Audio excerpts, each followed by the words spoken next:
सन्यासी ने बहुत समझाया, आत्मदेव की समझ में नहीं आया।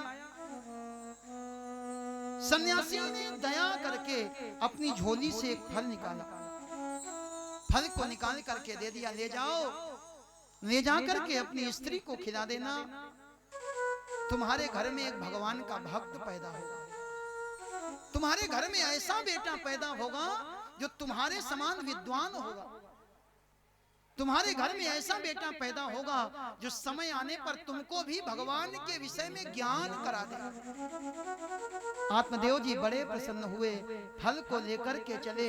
और हर पिता यही सोचता है, हमारा बेटा हमसे भी ज्यादा विद्वान हो, हमारा बेटा हमसे भी ज्यादा धनवान हो। ऐसी भावना करके फल को लाए और ला करके अपनी स्त्री को दे दी। पंडित जी का नाम था आत्मदेव और इनकी पत्नी का नाम था धुंधुली। धुंधुली के हाथ में फल आया।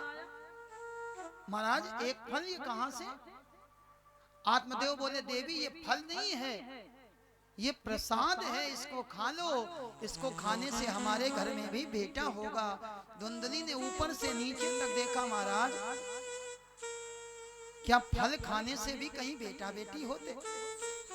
आत्मदेव बोले, ये संत का प्रसाद है, संत कुछ भी कर सकते। धुंधुली ने उस फल को लिया, आत्मदेव से झूठ बोल दिया और फल को खाया नहीं। फल को लाकर के अपने पास में रख लिया। कुछ समय के बाद इसकी बहन आई। धुंधुली ने सारी बात अपनी बहन को बताई। बहन बोली, देखो भगवान की माया समझ में नहीं आ रही, तुम्हारे घर में धन बहुत है लेकिन खाने वाले नहीं, और हमारे घर में धन नहीं है लेकिन खाने वाले बहुत हैं। मैं स्वयं गर्भवती हूँ, हमारे पहले से बहुत बेटे हैं। बहन एक काम करो, इस बार हमारे जो बेटा होगा वो हम तुमको दे देंगे और उसके बदले में तुम हमको थोड़ा धन दे देना। धुंधुली ने कहा, ये फल? बहन कहती, बाहर दरवाजे पर जो गाय बंधी है, इस गाय को फल खिला दो।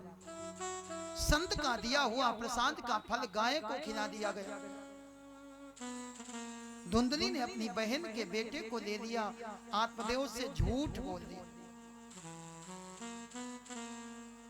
यहां इस कथा से हमें एक बात पर विचार करना चाहिए। धुंधुली ने अपने पति के विश्वासघात किया, पति से झूठ बोला। जो बेटा धुंधुली के गर्भ से उत्पन्न होना चाहिए वो फल खिला दिया गाय को, वो बेटा गाय के गर्भ से उत्पन्न होता। अगर पति पत्नी में आपस में प्रेम होता, अगर पति पत्नी में आपस में एकता होती, अगर पति पत्नी में आपस में सामंजस्य होता, तो आत्मदेव के घर में ही गोकर्ण जी पैदा हो जाते। लेकिन वो फल गाय को खिलाया गया। गाय ने एक बालक को जन्म दिया, गाय के बालक का नाम पड़ा गोकर्ण। और धुंधुली ने जो अपनी बहन के बालक को मंगवाया था, इस बालक का नाम रख दिया धुंधुकारी।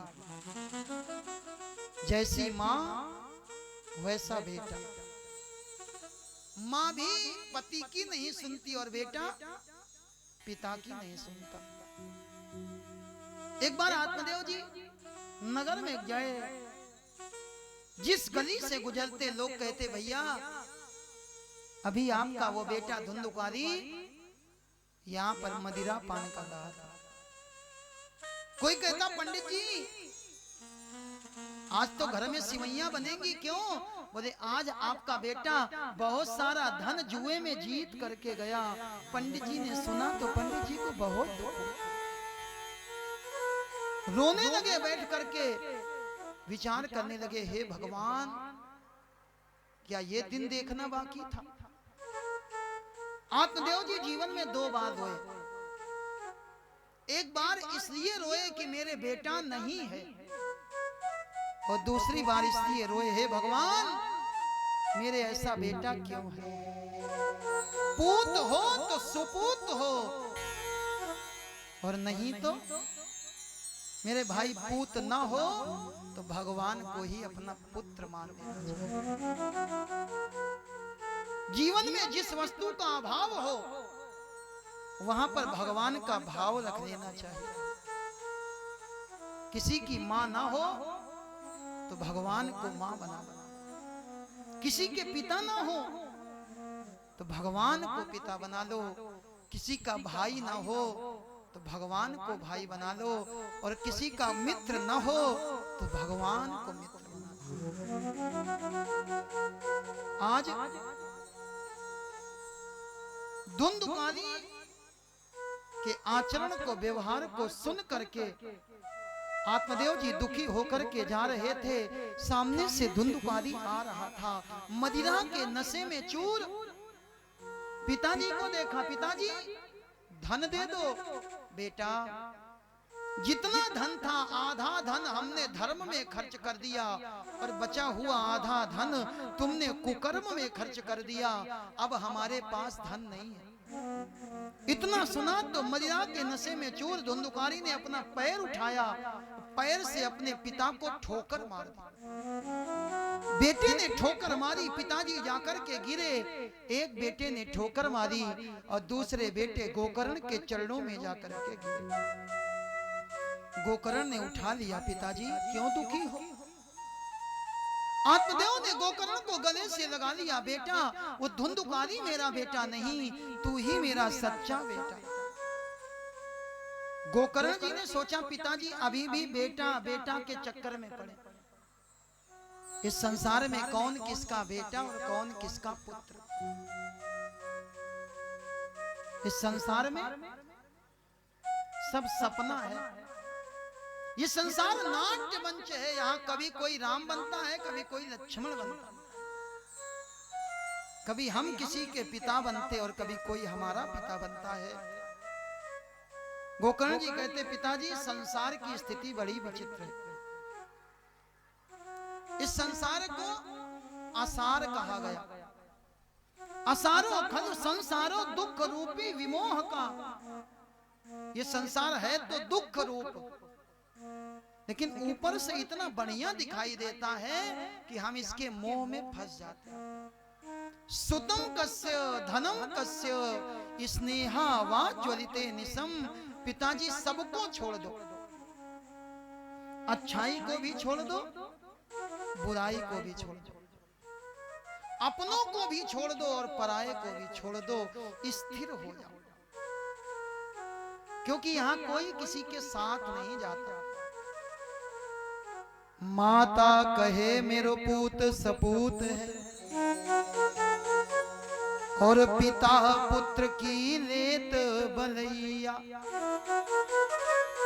पत्नी कहे मेरो कंत कमाओ, और बहन कहे मेरो प्यारो है भैया। भाभी कहे मेरो लाडलो देवर, भाई कहे मेरी बाह गहिया। लेकिन जब अंत समय हो आवत है, तब को न काहू के साथ है जवैया। संसार के रिश्ते पिताजी यहीं तक हैं, और उसके बाद सब रिश्ते समाप्त हो जाते हैं। संसार के रिश्ते कब तक? आंख खुली तब तक, आंख बंद रिश्तेदारी खत्म। किसी संत ने बड़ी सुंदर पंक्तियां लिखी। 4 दिनों की प्रीति जगत में, 4 दिनों के नाते हैं।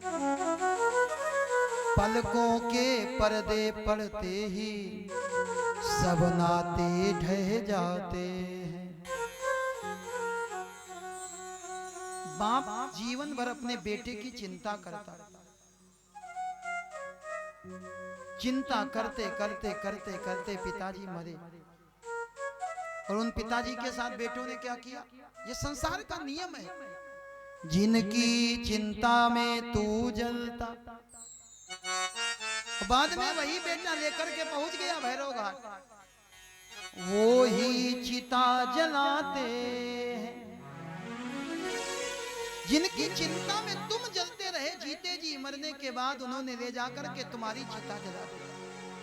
चिता जलाने के बाद भी छोड़ा नहीं। दूसरे दिन फिर गए, जो बच्चा कुचा